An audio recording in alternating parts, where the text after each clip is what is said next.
Parce qu'en fait, tu vois, par exemple, je me souviens d'une fois à Cannes, donc c'était l'année où tout le monde parlait de moi à Cannes, c'était fou, machin, j'avais du champagne partout où je voulais. C'était génial. Moi, je me souviens absolument de rien parce que j'étais tout le temps à 4 grammes.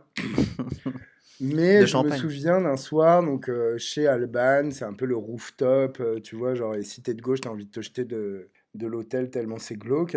Mais il y a tout le monde là-bas, et je me rappelle, donc c'était au début de Macron, c'était mon année, et là, il y a le ministre de la Culture de l'époque qui me demande de me serrer la main, et puis moi, je lui réponds, mais juste normal, comme une personne qui a mes codes à moi, je lui réponds, mais t'es malade, toi, moi, je serre pas la main à un ministre de droite.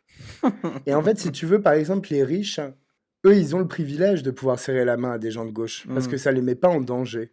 Les gens de gauche ne mettent pas les personnes riches en danger, hmm. tu vois. Enfin, tu vois, Ouais, ouais. on met personne en danger. Enfin, tu vois, la répartition des richesses, ça ne met aucun millionnaire en danger. Le danger, c'est de ne pas pouvoir manger, de ne pas avoir accès à la santé. Genre, la répartition des richesses, ça ne met personne en danger. La guerre, oui, ça met les gens en danger. La guerre, ça met les gens en danger.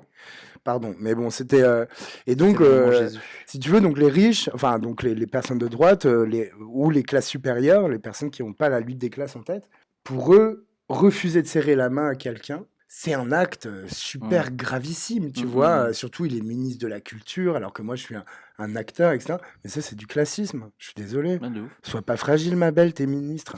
Non, mais tu vois ce que je veux Non, mais dire? de ouf. Enfin, il y a un moment donné, et je pense que ça, c'est un peu systématique, quoi, où si toi, tu montres pas patte blanche, bah, tu deviens un ennemi parce que du coup, t'es insaisissable ou, bon, après, je me considère pas comme étant un ennemi de l'État, mais je sais qu'à partir du moment où j'ai dit Free Palestine, le nombre de personnes ayant envie de travailler avec moi, il a drastiquement changé. Oui.